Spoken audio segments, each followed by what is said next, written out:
Hi, I'm Erik Ogard, CIO of the WealthPlan Group.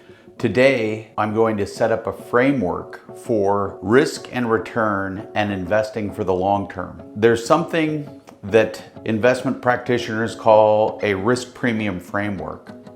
And the basic idea is that over long periods of time, risks that you take will be compensated with extra return. When I came into the industry 30 plus years ago, there was a famous piece of literature by a firm called Ibbotson Associates, which has since been acquired by Morningstar. But they had a really cool long-term chart that talked about inflation, bills, bonds, and stocks. And this relationship over the long term kind of holds. And the idea is that the first order of investment objective is to beat inflation, because inflation is an erosion of wealth over time. And so you want to see even the most or the least risky asset or the safest asset over time exceeding inflation. So in this long-term chart, you would see the level of inflation over long periods of time being exceeded by the return of T-bills. Those are 30 to 90-day treasuries offered by the US government, and they are considered risk-free. So the idea is that the risk-free rate of return, even after inflation is positive, meaning you're compensated for taking your capital and putting it into the capital markets. And then if you look at bonds, the aggregate bond index over T-bills, you see that there is a much higher return to bonds over time. And presumably it's because you're being compensated for the extra risk that you're taking.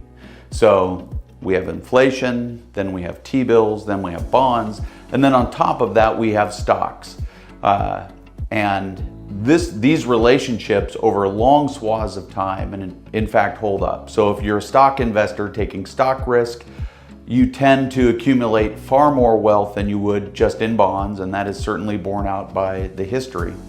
And so this long-term risk premium framework holds. And the idea is that we're compensated for the extra risk that we take. That's all well and good, and it makes a lot of sense from a theoretical perspective. But the idea of risk is, one of the idea of risks in a risk premium framework is that you take the risk and you're not compensated. So we've taken a 10-year look at returns to various stock indices. And so the ones we're looking at today are the S&P 500 index, which is considered a broad measure of US stock exposure. We're looking at the Russell Small Cap Index, which is a measure of smaller cap stocks. Then we're looking at Russell Microcap, which is very tiny companies in terms of total market capitalization. And then we're looking at the MSCI ACWI, that's an all-world index, all-country world index, ex-US. So just looking at the rest of the world, developed markets, mid and large cap stocks, and then looking at the emerging markets, MSCI Emerging Markets Index. And what we find is, especially over the last 10 years, this risk premium framework has not held. S&P has outperformed all others with the lowest standard deviation of all of those indexes we talked about, which is a way of saying it's the lowest risk, yet the returns have been much higher. And this would be the exact opposite of what you would expect in a risk premium framework. And you would think 10 years' time would be adequate to compensate you for the extra risk that you may have taken.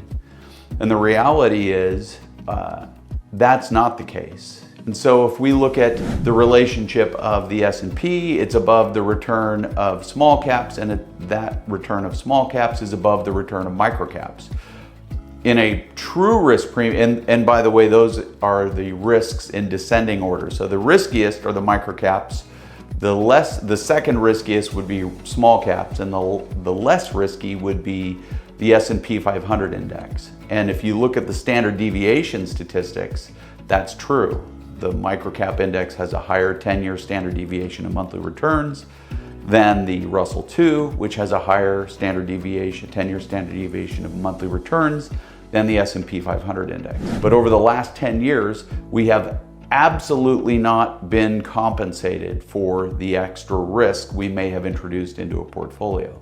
So what are we to make of this? Like if those are in fact riskier assets, and I think one would be very hard pressed to make the case that those are not riskier assets. These are small companies with concentrated client bases and maybe more product concentration. So exposed to, by the nature of their size, different kinds of risks and more risks. So we have not been compensated for that extra risk. Now, of course, this would seem like it's not sustainable over the long term. If you're not being compensated for risks, we should see, either a wholesale failure of those asset classes or a repricing to the point where then we do get compensation for that risk. Our position is patience in all things is rewarded in investing. I've read a lot of good quotes by investors who talk about having patience and doing nothing being one of the strongest skill sets an investor might be able to have.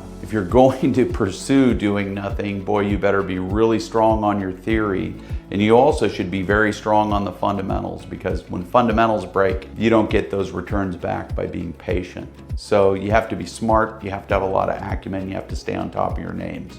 But when we see swaths of companies kind of violating these risk reward principles, our feeling is that over the long term there is going to be a return to normalcy for the risk return equation. Either those risks are going to come down, which I can't make the case for, or the returns are going to go up. So we're in a very unique period where US large cap stocks, being the least risky in terms of standard deviation, at least if you buy that as a description of risk, have produced the highest returns, and we don't see that as long-term sustainable.